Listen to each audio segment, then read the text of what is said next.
Y estamos comenzando un nuevo capítulo de Biblia Fácil. Cuánto me alegra poder saludarte, tú que estás allí del otro lado y como siempre acompañando esta nueva temporada. El mensaje de los tres ángeles es el tema de estudio de esta temporada. Y ya hemos hablado aquí en los capítulos anteriores de que hay tres ángeles que representan el pueblo de Dios en el tiempo del fin, dando un mensaje para el mundo antes de la venida de Jesús.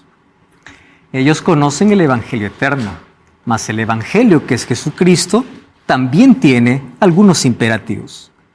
¿Conoces de Jesús? Teme a Dios. ¿Conoces de Jesús? Adora a Dios. ¿Conoces de Jesús? Entonces tienes que temer, tienes que adorar y tienes que darle gloria. Por eso es que este Evangelio eterno tiene que ser estudiado a más profundidad. Y hoy vamos a hablar sobre las implicancias del Evangelio eterno. El mensaje central es Cristo. ¿Más que Cristo? ¿Solo como Salvador? No, también como Creador, también como Juez. Y hoy queremos hablar sobre la expresión de Apocalipsis 14, el Evangelio eterno. Bienvenido, está comenzando Biblia Fácil. Y bienvenidos amigos, vamos a un capítulo más, es el tercer tema, el tercer estudio de esta temporada y estamos listos entonces para nuestro tema de hoy. Vamos a una oración, vamos. Querido Dios, estamos con nuestro corazón abierto para poder una vez más entender tu palabra. Pedimos la presencia de tu Santo Espíritu que puede estar aquí en este lugar para que pueda guiarnos al conocimiento de tu verdad. Que tu palabra pueda ser exaltada, que Cristo pueda ser glorificado y al poder contemplar la belleza y la hermosura de quién es Cristo, podamos tomar una decisión de comprometernos con Él, de amarlo con todas nuestras fuerzas y de poder vivir para Él. Toma nuestra vida en el nombre de Jesús. Amén. Muy bien amigos, hoy nuestro tema será el Evangelio eterno.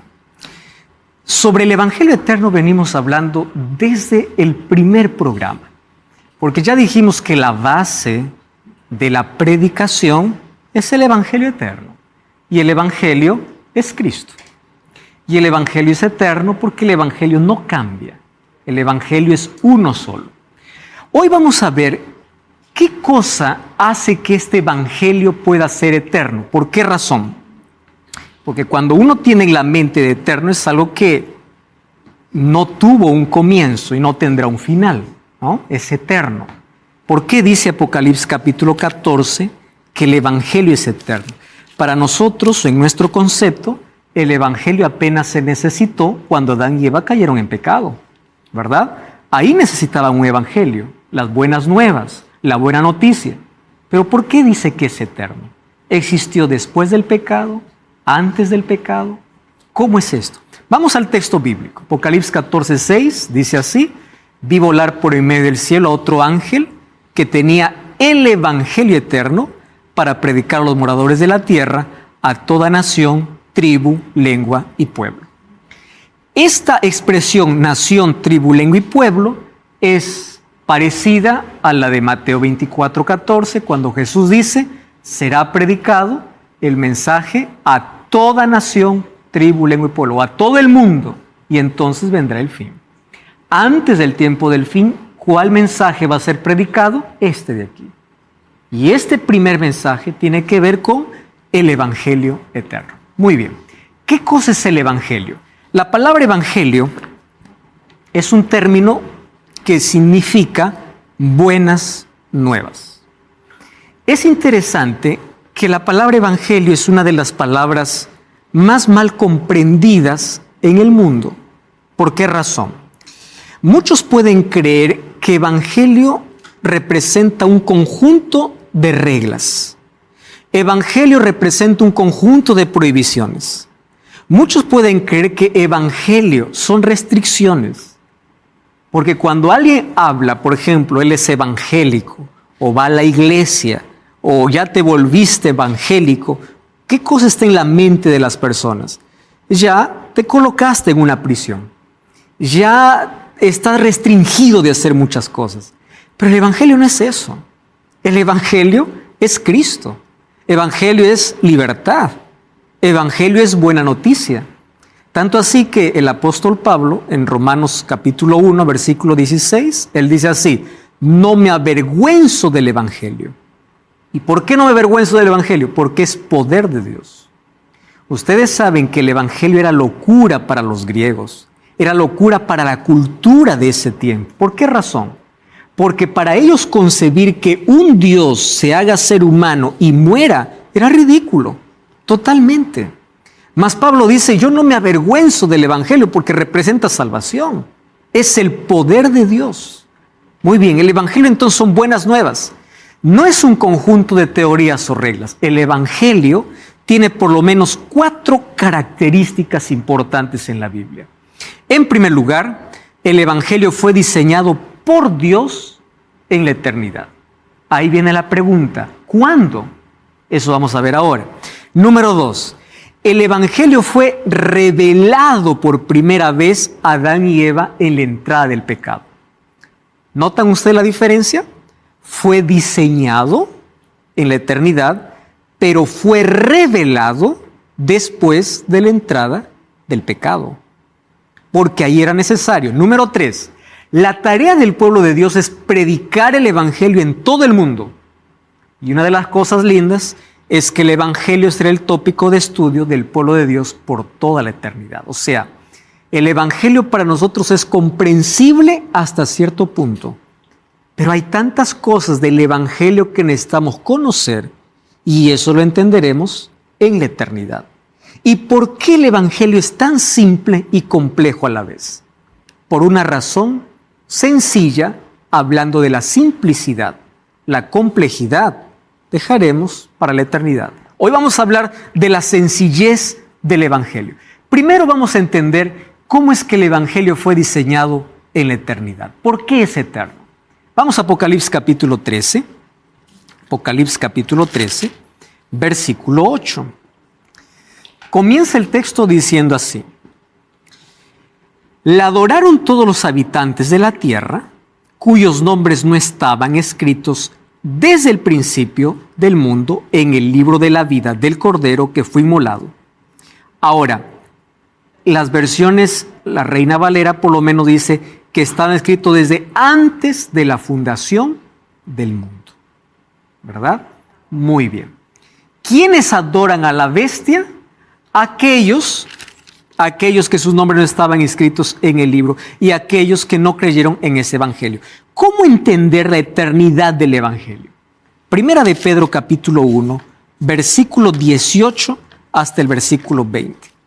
Miren lo que dice Primera de Pedro capítulo 1, versículo 18 hasta el versículo 20. Este es un texto clarísimo para poder entender por qué el evangelio es eterno. Primera de Pedro capítulo 1, verso 18 hasta el verso 20. Samuel, ¿tienes el texto? ¿Puedes leer, por favor? Y dice así: sabed que habéis sido rescatados de la vana conducta que recibisteis de vuestros padres, no con cosas corruptibles como oro o plata, sino con la sangre preciosa de Cristo, como de un cordero sin mancha ni defecto. Él estaba destinado desde antes de la creación del mundo, pero manifestado en este último tiempo por amor a vosotros. Es interesante notar aquí en este texto, dice que el Cordero estaba destinado, ¿cuándo? Antes de la fundación del mundo. Apocalipsis 13 dice que el plan de salvación estaba diseñado, ¿cuándo? Antes de la fundación del mundo. ¿Por qué entonces el Evangelio es eterno? ¿Quién es el Evangelio? Cristo.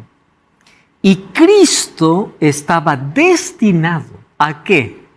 A rescatar, a salvar, a colocarse en el lugar del ser humano si éste caía en pecado. Entonces, el plan fue diseñado antes del problema, ya había una solución. Por eso es que fue revelado por primera vez, ¿cuándo? Cuando Adán y Eva pecaron. Cuando ellos cayeron en pecado, el evangelio ya estaba diseñado. El pecado no produjo ninguna sorpresa a Dios. Lo que hicieron ellos es revelar ese plan. ¿Cuál era el plan? El plan era que Cristo iba a sustituir. La palabra sustitución entra y encaja perfectamente dentro del plan de salvación. Yo merecía morir, mas Él se colocó en mi lugar. Pero eso lo vamos a entender a través de dos ejemplos. Vamos al primer ejemplo. Jesús en el Getsemaní. Cuando nosotros entendemos este asunto de lo que Cristo pasó en el Getsemaní, vamos a entender muchísimo mejor en qué consiste el Evangelio eterno y por qué yo no debo rechazar el Evangelio. Vamos al libro de Mateo capítulo 26. Mateo capítulo 26, versículo 37 hasta el versículo 39. Mateo capítulo 26, versículo 37 hasta el versículo 39. ¿Quién tiene el texto? Sí, le tienes el texto. ¿Puede leer, por favor? Llevó a Pedro y a los dos hijos de Zebedeo. Y empezó a entristecerse y angustiarse en gran manera. Entonces Jesús le dijo: estoy abrumado de tristeza hasta el punto de morir. Quedaos aquí y velad conmigo. Muy bien. Esta es la escena antes de que Cristo sea condenado.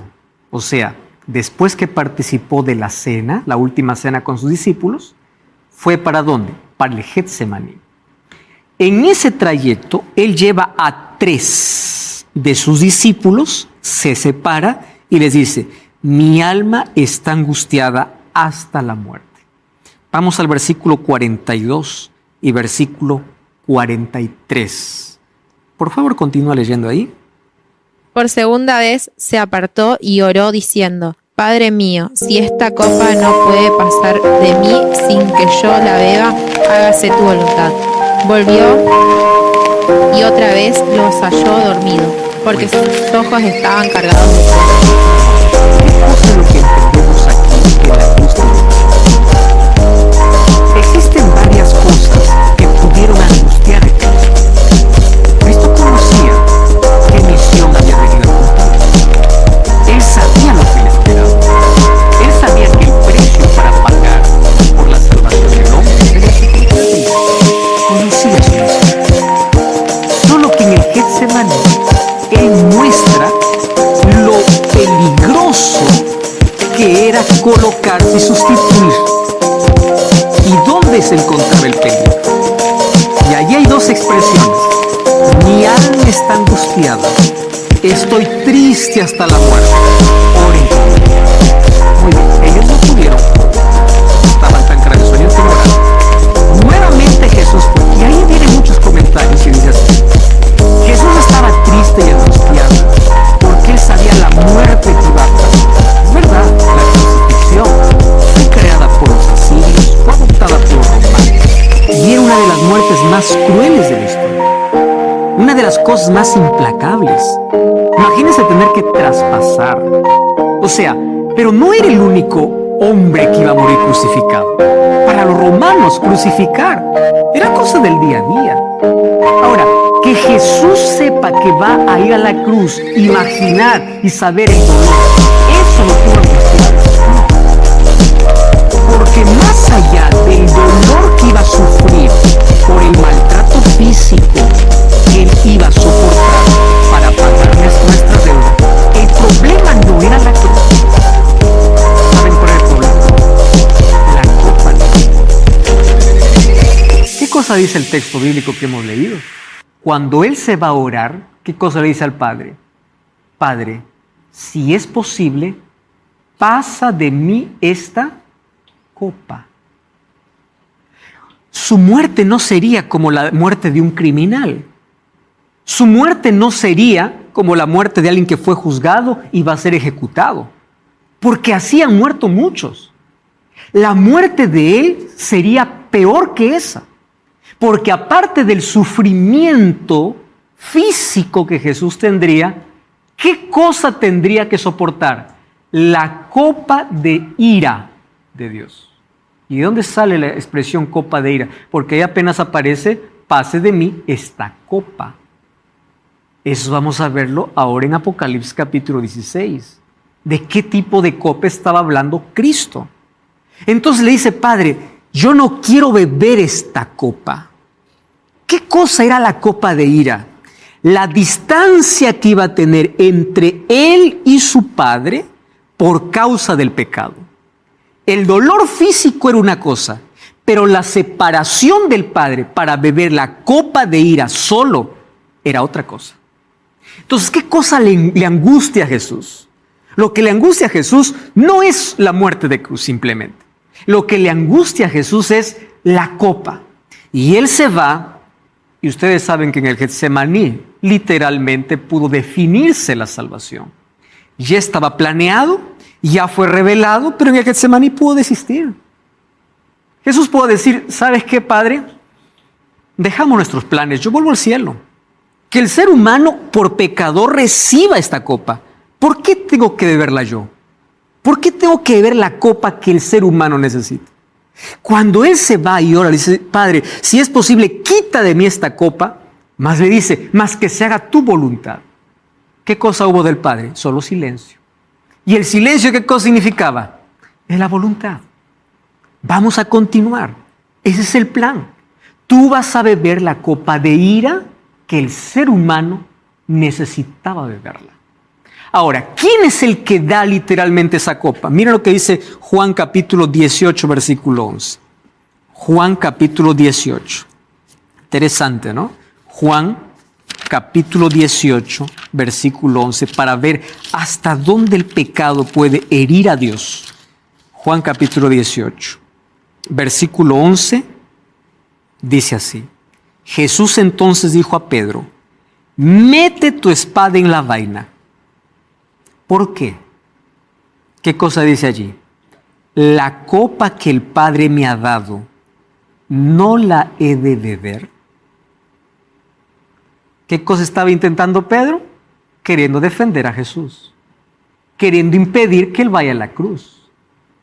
Y para Cristo, después de la oración de Getsemaní, ¿qué cosa estaba claro? Yo voy a beber esa copa. Cuando vamos a Lucas, encontramos que en el Getsemaní él sudaba gotas de sangre. Tanta era la angustia que él tenía por la separación que iba a experimentar porque él estaba cargando los pecados de toda la humanidad. Esa separación le causaría la mayor angustia. Ahora, fíjense otro asunto interesante. Cuando vamos a Mateo capítulo 27, versículo 46, cómo Jesús experimentó esa copa de ira. Miren lo que dice Mateo capítulo 27, versículo 46. No estamos aquí minimizando obviamente el dolor y el sufrimiento que Jesús pasó, porque si solamente nos detenemos a hablar sobre el sufrimiento, sobre lo que significó rasgar las manos, la corona de espinas y todo lo que pasó, pues esto es terrible, que el ser humano tendría que pasar. Sin embargo, ese sufrimiento también lo pasaban ¿quién? Otras personas, como criminales. Jesús lo pasó como alguien que estaba sustituyendo al ser humano. Por eso es que el énfasis de su muerte no estaba en el sufrimiento físico, sino en la copa de ira que está bebiendo. Mateo capítulo 27, versículo 46, dice así. Cerca de la hora novena, Jesús clamó a gran voz diciendo, Elí, Elí, lama sabactani, que significa, Dios mío, ¿por qué me has desamparado? ¿En qué consistía esa copa de ira que Cristo iba a experimentar? La separación del Padre por causa del pecado. A tal punto de sentirse totalmente solo en la cruz. Por eso es que Mateo cuenta que desde el mediodía hasta las 3 de la tarde, por lo menos, ¿qué cosa hubo sobre la tierra? Oscuridad. Y esa oscuridad fue mandada por el Padre. ¿Por qué razón? Porque el Padre no quería que nadie pueda presenciar la agonía que su Hijo estaba pasando al beber la copa de ira. Va a llegar el tiempo donde vamos a hablar sobre la ira de Dios. Y así como hablamos del amor de Dios, en la Biblia encontramos un antropomorfismo hablando acerca de la ira de Dios. Mas no es la ira temperamental como los seres humanos tenemos. No es la ira descontrolada que los seres humanos podemos tener, mas la ira de Dios está en base a su santidad, que no tolera el pecado, que quiere destruir al pecado. Entonces, por querer destruir al pecado, el ser humano tenía que ser destruido. Pero allí se colocó Cristo, y Cristo tomó nuestro lugar, y Él bebió la copa de ira que el ser humano tenía que pasar. Jesús no vino para librarnos de la consecuencia primaria del pecado. Alguien preguntó así, me dice, pastor, si Jesús ya murió en la cruz, ¿por qué la gente sigue muriendo? ¿No? Si es que Él ya venció la muerte, ¿por qué sigue existiendo muerte hoy? Que Jesús no vino para poder librarnos de la consecuencia primaria. Jesús vino para librarnos de la consecuencia final del pecado. ¿Qué cosa es? La muerte eterna. ¿Qué tipo de muerte Cristo experimentó en la cruz? No es la primera muerte. Es la muerte donde está la copa de ira, la separación eterna. Y allí Jesús dice, Dios mío, ¿por qué me has desamparado? La agonía, la angustia, la separación fue tan oscura en ese momento para Jesús, que poco después de esa palabra, solo la fe, la confianza que tenía en ese plan que habían diseñado en la eternidad, le hace decir, consumado es, y luego, Padre, en tus manos entrego mi espíritu. Esa copa que Jesús bebió era la copa de ira de Dios contra la transgresión. ¿Cómo la bebió? Contando acerca del sufrimiento, vamos a Isaías capítulo 53, que es el capítulo mesiánico por excelencia del Antiguo Testamento. El profeta Isaías en el capítulo 53 habla acerca del sufrimiento que tendría el Mesías. Y miren lo que dice Isaías 53, desde el versículo 1. ¿Quién ha creído a nuestro anuncio? ¿Sobre quién se ha manifestado el brazo de Jehová? Subirá cual renuevo delante de él como raíz de tierra seca. No hay hermosura en él, ni esplendor, sin atractivo para que le apreciemos.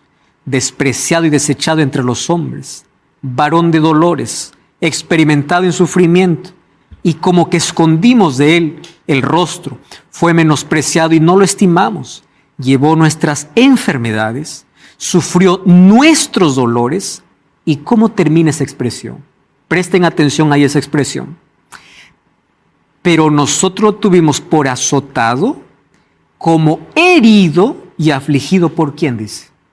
Por Dios. Esa aflicción que recibió, ¿qué cosa sería? La copa de ira que él bebió. Ahora, ¿cómo nosotros vemos ejemplificado el plan de salvación? Esa copa de ira de Dios para poder destruir el pecado desde el jardín del Edén. Fíjense lo que sucede. En Génesis capítulo 2, versículo 25, encontramos una expresión curiosa. Antes del pecado, dice que Adán y Eva estaban desnudos y no se avergonzaban. La razón es simple. ¿Por qué ellos no se avergonzaban? Porque aunque no tenían una ropa física, palpable, ellos estaban cubiertos. ¿Por qué? Por una luz celestial. Esa luz celestial representaba el carácter perfecto que había en ellos. ¿Qué representaba? La gloria de Dios de manera visible. Cuando ellos pecaron, según Génesis capítulo 3, versículo 10, lo primero que ellos se dan cuenta, ¿cuál es la primera evidencia de que dijeron, wow, pecamos? ¿Cuál es la primera cosa que se dan cuenta? Están desnudos. Por eso es que cuando escuchan la voz de Dios, ¿qué cosa hacen? Se esconden. Recuerdan que Génesis 3:10 dice, oímos tu voz y tuvimos miedo. ¿Por qué? ¿Cuál es la razón de su miedo? Estamos desnudos. Y ahí Jesús le responde y dice, Dios le responde y dice, ¿y quién les dijo que estaban desnudos? ¿Cómo ustedes sabían?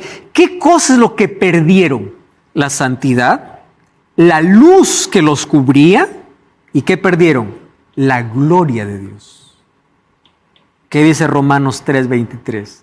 Por cuanto todos pecaron y todos están destituidos de la gloria de Dios. El ser humano cuando pecó quedó desnudo y perdió esa gloria. Y como estaba destituido de Dios, al ser destituido de Dios, Dios es vida. ¿Cuál era su final? Muerte. ¿Y cuál era la advertencia que Dios había dado a Adán y Eva? El día que ustedes coman de este árbol, ¿qué cosa les dijo? Van a morir. Y la pregunta es, ¿hubo muerte o no? Porque cuando ellos comieron del fruto del árbol, ellos continuaron vivos. ¿Y dónde está la advertencia de que ustedes van a morir? Sí hubo muerte, pero hubo una muerte sustitutoria. 2 corderos murieron en su lugar. Por eso es que en el siguiente versículo dice en Génesis 3:21, Jehová Dios hizo al hombre y a su mujer túnica de pieles y los vistió. Para que exista túnica de pieles, ¿qué cosa tuvo que existir? Muerte de cordero. ¿Dios cumplió su palabra? Sí. ¿Hubo muerte? Sí. Pero hubo una muerte sustitutoria. Y esos corderos, ¿a quién representaban? A Jesucristo. Vamos a una brevísima pausa. No cambies el canal y estamos de regreso para continuar hablando sobre este Evangelio eterno.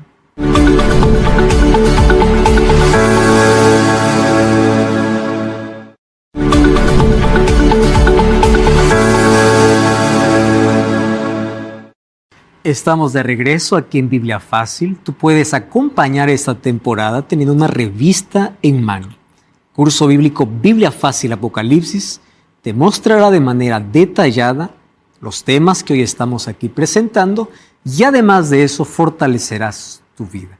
Así que puedes solicitarlo a través de nuestro WhatsApp que aparece aquí en pantalla o también a través de nuestro sitio web estudielabiblia.com. Puedes solicitarlo ahora mismo. Te recuerdo que muy bien, estamos hablando sobre el Evangelio eterno. Este Evangelio fue planeado en la eternidad, fue revelado después que Adán y Eva cayeron. Y cuando Adán y Eva cayeron, hubo una muerte, pero una muerte sustitutoria. Y a través de los corderos que morían para poder vestir la desnudez de Adán y Eva, ¿qué cosa estaba mostrando Dios para Adán y Eva? El Evangelio. ¿Qué cosa es el Evangelio? Todo lo que tú mereces, yo lo pago. Ese es el Evangelio. Cristo colocándose en lugar del ser humano para tener gracia, perdón y una nueva oportunidad de salvación. Omar tenía un comentario. Sí, un comentario y una pregunta también. Es interesante porque antes de que Dios hiciera esas túnicas, ellos buscaron cubrirse con ramas, sí. Y muestra el esfuerzo que muchas veces las personas hacen a través de las religiones y las obras, queriendo llegarse a Dios, siendo que solo a través de la sangre del Cordero, que fue inmolado desde antes de la fundación del mundo, que podemos llegarnos a Dios. Ahora la pregunta es, la Biblia deja clara en todo momento que solo hay un Dios. La propia ley dice, escucha Israel, tu Dios es el Dios único. El propio Jesús dijo, yo y el Padre somos uno. Ahora cuando Él hace ese clamor, Dios, ¿por qué me has desamparado? En cierta forma es como conflictivo en relación a la divinidad de relación, Jesús. ¿no? Es interesante, Omar, y tu pregunta es muy puntual e interesante. Cuando Jesús estaba en la cruz bebiendo la copa de ira del Padre, Él estaba absolutamente como hombre. Para poder morir y para poder beber la copa, Él tuvo que ocultar completamente su divinidad. Todo su sufrimiento en la cruz fue como 100% hombre. Y el clamor que expresó ante el Padre era como si el mismo hombre estuviese muriendo. Por eso es que Él dice, Padre, ¿por qué me has abandonado? Entonces, en ese momento, Él experimenta la distancia del Padre. Y ahí parece el conflicto, ¿no? Como que siendo uno, aquí parece que el Padre lo desampara. Es que ahora el Hijo estaba totalmente solo, ocupando el lugar que el ser humano debería ocupar. Y al ocupar el lugar del hombre, Él ya no estaba más con ninguna sombra en ese momento de su divinidad. Y es por eso que Él dice, ¿por qué me has abandonado?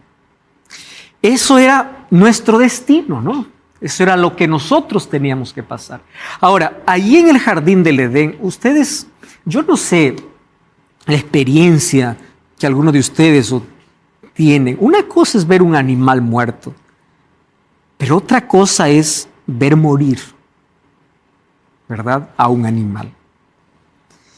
Yo creo que el corazón más insensible tiene lástima, pero yo quiero que piensen por un momento. Para ese momento, ellos ni siquiera sabían que existe la palabra muerte. La muerte estaba fuera de su concepto. Había solo vida. Era la primera vez. Ustedes imaginan la imagen. Yo no sé si ustedes alguna vez cuando tuvieron una imagen tan chocante, cierran los ojos y continúa la imagen.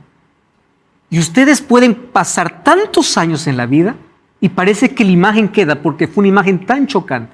Ustedes imaginan la imagen de Adán y Eva, la imagen que quedó grabada en la mente cuando ellos vieron morir el primer cordero. Antes no existía muerte. Ahora, lo peor es que allí cuando viene para que Dios los pueda vestir, allí fue Adán mismo que tuvo que sacrificar ese cordero. Adán, toma el cuchillo, o no sé qué instrumento era, toma.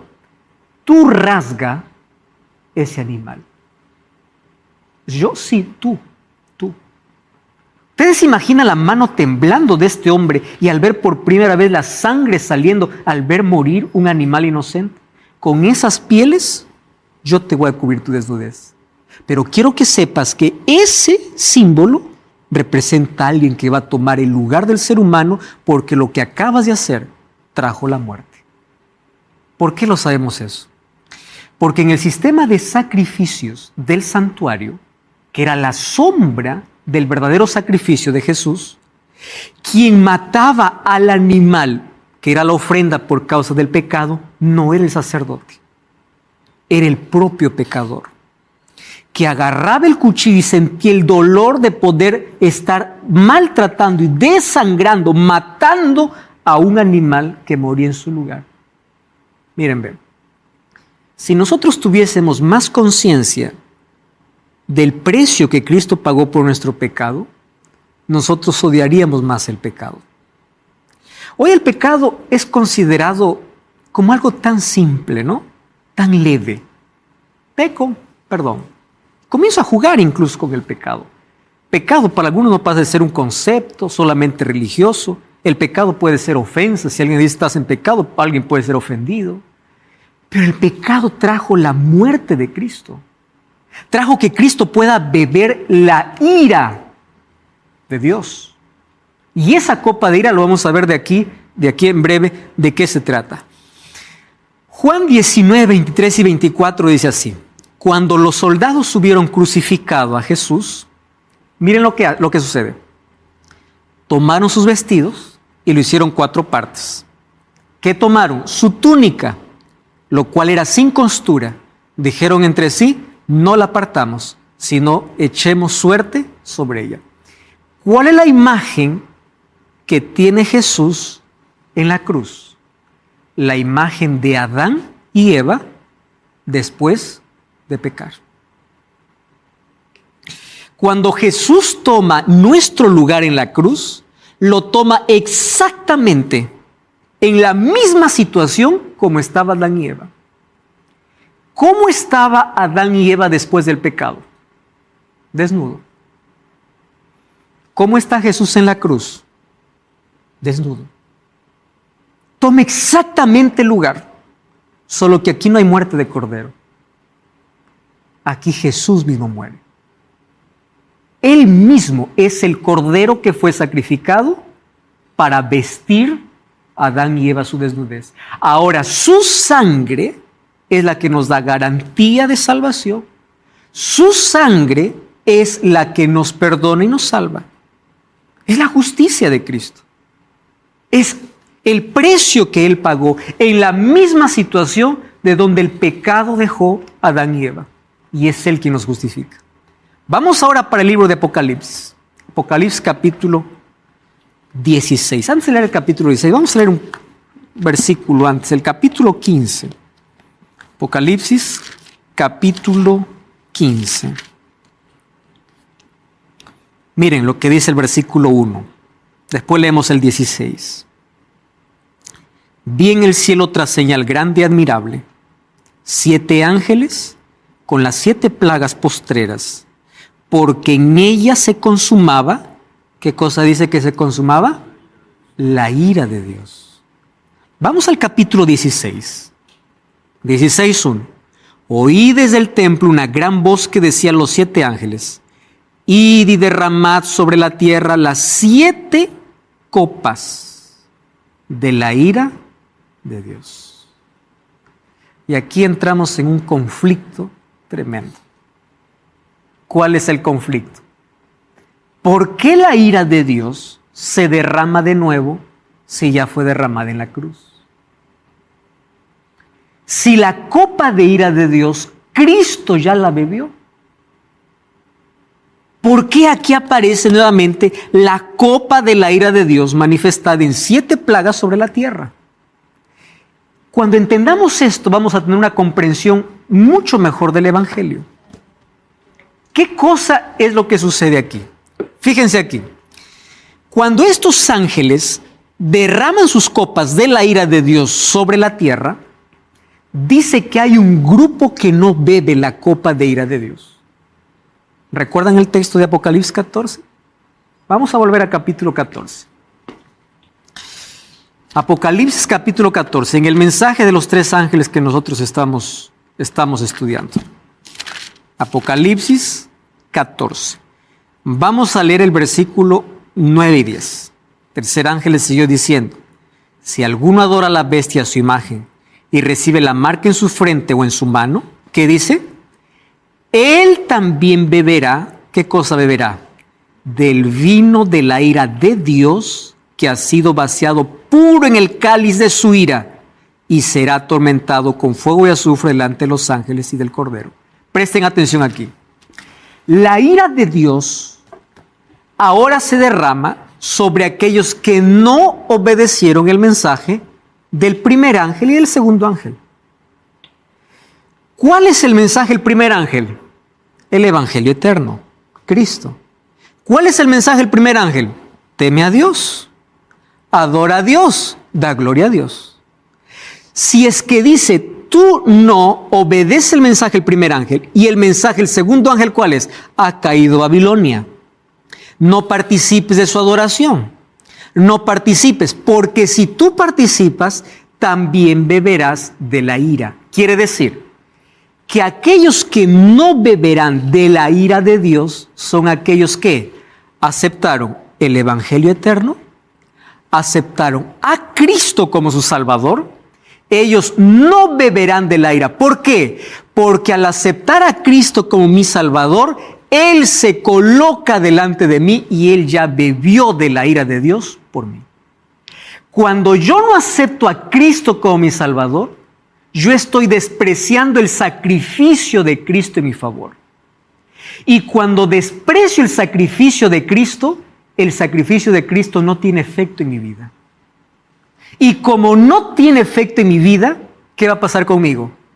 Yo beberé en carne propia la ira de Dios. Entonces tenemos 2 opciones. O aceptar a aquel que bebió la copa de ira por nosotros, o nosotros mismos beber esa ira de Dios. Y esa ira de Dios primero es representado ¿por qué? Por 7 plagas.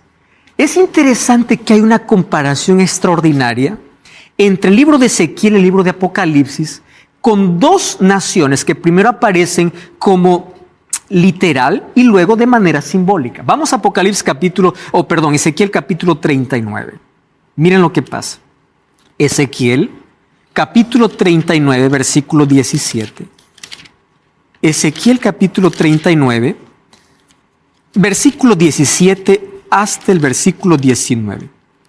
Si ustedes leen a partir del capítulo 38, van a encontrar ahí un título que dice Profecía contra Gog y Magog. Lean el capítulo 38, versículo 2. Dice así: Hijo de hombre, pon tu rostro contra Gog en tierra de Magog. No se olviden de esos dos nombres. Curiosos, pero nos va a servir ahora para una ilustración. El capítulo 39 habla de la destrucción. Miren el capítulo 39, versículo 1. Tú pues, hijo de hombre, profetiza contra Gog. Nuevamente, otra vez este nombre, Gog y Magog. Vamos al versículo ahora 17.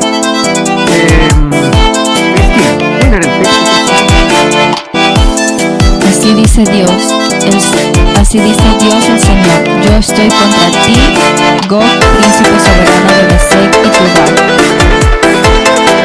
¿Sí? Capítulo 39, 17 al 19. Y tu hija de Adán, así dice Dios el Señor: di a las aves y a toda bestia, juntaos y venid, reuníos de todas partes a la víctima que os sacrificó, un sacrificio grande sobre los montes de Israel, y comeréis carne y beberéis sangre. Comeréis carne de fuertes y beberéis sangre de príncipes, de carneros, corderos, machos, cabrios, bueyes, toros, todos engordados en Basán. Muy bien. Fíjense, a ver, quiero que coloquen en la mente la ilustración que está, nuestra ilustración, el juicio que viene contra Gog y Magog. Dice así: aves de los cielos y todos vengan a comer la carne de un sacrificio. ¿Cómo con la palabra sacrificio? ¿Sacrificio de quién? Carne de los gobernantes, de los reyes y de todos los desobedientes. O sea, la profecía contra Gog y Magog. ¿Quién era Gog y Magog? Gog y Magog eran dos naciones enemigas del pueblo de Dios. El pueblo de Dios, al escuchar la profecía contra estas dos ciudades, tendría que alegrarse porque era el pueblo que lo oprimía. Entonces, bajo la figura de Gog y Magog, ¿qué cosa es lo que promete Dios? Todos estos, que ustedes ahora son sus enemigos, luego terminarán conociendo sacrificios. ¿Y cómo era un sacrificio? Para que haya un sacrificio, ¿qué pues tenía que haber? Muerte, tenía que ser despedazado, tenía que ser quemado. Así eran los sacrificios. Entonces dice, toda esta gente será como sacrificios. Y a las aves del cielo puedo decir que vengan y beban, coman su carne, beban su sangre. ¿Por qué? Todos estarán sacrificados. Guarden esa imagen y vamos al libro de Apocalipsis 20, 7 al 9. Apocalipsis capítulo 20, versículo 7 hasta el versículo 9. Dice así: cuando los 1000 años se cumplan, Satanás será suelto de su prisión y saldrá a engañar a las naciones que están en los 4 ángulos de la tierra. ¿Qué nombre aparece nuevamente allí? Gog y Magog, a fin de reunirlos para la batalla. Su número es como la arena del mar. Subieron por el ancho de la tierra, rodearon el campamento y la ciudad amada, pero de Dios descendió fuego y los consumió. Ahora, atención aquí. ¿Cuál era la profecía en Ezequiel? Todos estos serán muertos y quedarán como sacrificios, despedazados. La misma figura se usa en Apocalipsis para representar ¿a quién? A quienes están fuera de la ciudad. Porque dice que la ciudad de Dios está descendiendo y allí está todo ese pueblo representado por Gog y Magog. Gog y Magog, ¿quiénes son? Aquellos que no están dentro de la ciudad, o sea, aquellos que están perdidos. En Apocalipsis apenas un simbolismo de lo que en Ezequiel era una realidad. ¿Qué cosa sucede entonces con Gog y Magog? Cuando ellos se levantan para pelear, viene fuego y los destruye y los acaba. Ahora, ¿por qué razón? Gog y Magog representa al pueblo impío, aquellos que no están dentro de la ciudad por no haber aceptado a Cristo como su sacrificio. Y por no aceptar a Cristo como su sacrificio, ellos mismos finalmente fueron el sacrificio. En otras palabras, alguien que no acepta a Cristo como aquel que bebió en su lugar la copa de la ira de Dios, finalmente él solo terminará bebiendo de esta copa de ira. ¿Qué cosa es el Evangelio? Aceptar a Jesús. Hebreos o Juan 3:16 dice, de tal manera amó Dios al mundo que dio a su Hijo unigénito para que todo aquel que en Él cree no se pierda, mas tenga vida eterna. La muerte de Jesús fue por todos. Pero ¿por qué no todos se salvan? Porque no todos aceptaron su sacrificio. Por eso necesitamos ver el Evangelio en dos fases, en la cruz y en el santuario. ¿Qué cosa dice Hebreos 4:16? Ahora pues acerquémonos confiadamente ante el trono de la gracia para encontrar gracia y oportuno socorro.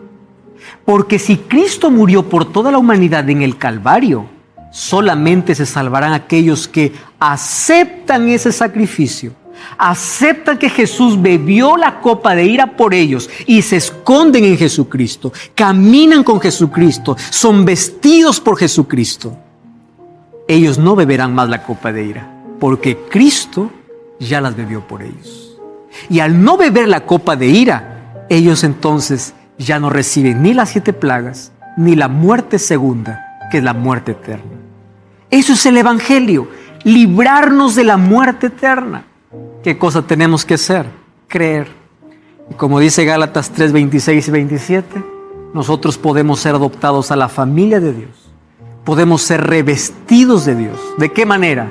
Cuando aceptamos a Cristo, incluso cuando somos bautizados, dice que somos revestidos, porque creer no es tener un concepto de que Dios existe. Creer demanda de compromiso, creer demanda de entrega, creer demanda de ser revestido de Cristo. ¿Qué cosa es creer? Creer es acción, no es un acto ideológico. Creer no es pensar que Dios existe, creer es tener un compromiso con Él. ¿Saben cuál es el problema del Evangelio que hoy se proclama? Hoy se proclama un Evangelio de perdón, pero no de pureza. Dios te perdona, pero también quiere que seas puro, porque su sangre te purifica. Hoy se habla de justificación, pero no de santificación. Y el Evangelio precioso se ha minimizado. Se ha colocado solamente a peca lo que quieras, finalmente Dios te perdona. Yo quiero que tú entiendas que el pecado hirió a Dios. Y Dios quiere destruir el pecado. Su ira no es contra el pecador, es contra el pecado. Por eso Cristo bebió la copa que nosotros deberíamos beber al colocarse en nuestro lugar. Ahora la pregunta es, ¿tú quedarás indiferente? ¿Quedarás indiferente ante ese Evangelio? Y cuando hablo de que tengas que abandonar el pecado, lo que te estoy diciendo es que Cristo es el que puede limpiarte del pecado y Él te puede hacer vencedor del pecado. Tú no puedes vencer con tus fuerzas. Tú no puedes abandonar el pecado con tu propia capacidad. Tú necesitas de ese Evangelio, de ese amor y justicia, de ese perdón y también de la pureza que Cristo quiere darte. Cristo bebió la copa de ira que tú y yo merecíamos beber. Por favor, acéptalo, porque si un día no lo haces, un día tú mismo beberás aquella copa de ira. Mas ¿por qué beberla si Cristo ya lo hizo en nuestro lugar? Lo aceptas en tu corazón. Laura Siderac va a cantar una linda música. Mientras ella canta, yo estaré orando para que tu entrega pueda ser real.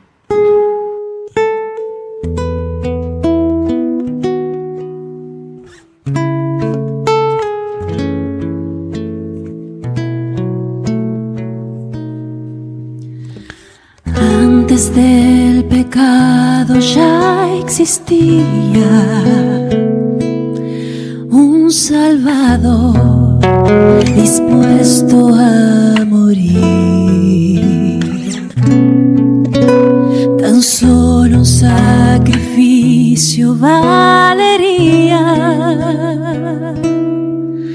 para rescatar al pobre pecador.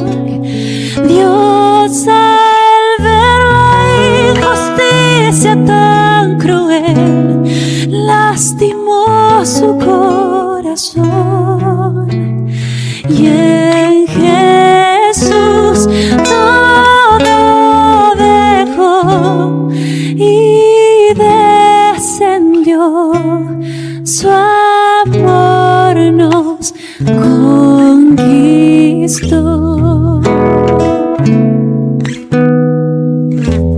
Yo viviré, yo cumpliré la ley de mi buen rey.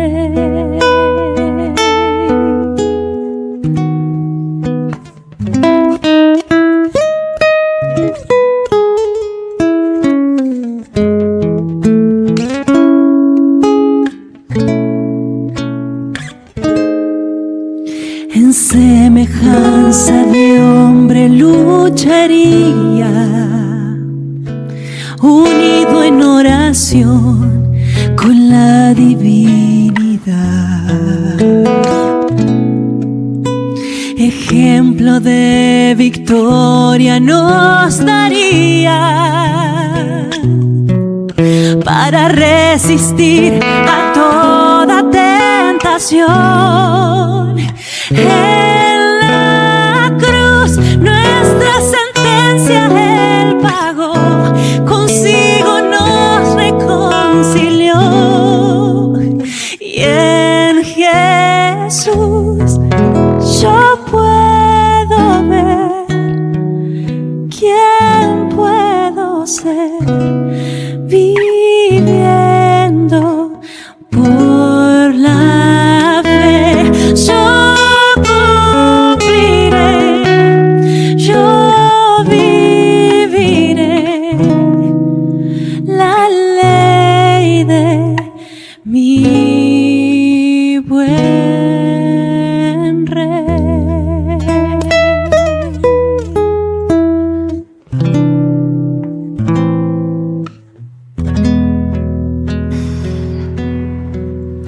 Un sacrificio fue realizado, el sacrificio del Cordero de Dios, aquel que tomó tu lugar y mi lugar. Y hoy quiero invitarte para que tú aceptes aquel sustituto, aquel que dio su vida. Juan capítulo 3, versículo 36 dice así: el que cree en el Hijo tiene vida eterna, pero el que se niega a creer en el Hijo no verá la vida, sino que la ira de Dios está sobre él. ¿No te parece curioso este versículo? Juan 3:16 dice: porque de tal manera amó Dios al mundo. Y Dios te ama. ¿Qué condiciones hay para su amor? Ninguna. Te ama a pesar de lo que seas. Pero hay una cosa que tienes que saber. Versículo 36 dice que el que se niega a creer en Él, el que se niega a aceptarlo y a comprometerse con Él, no verá la vida, y la ira de Dios está sobre él.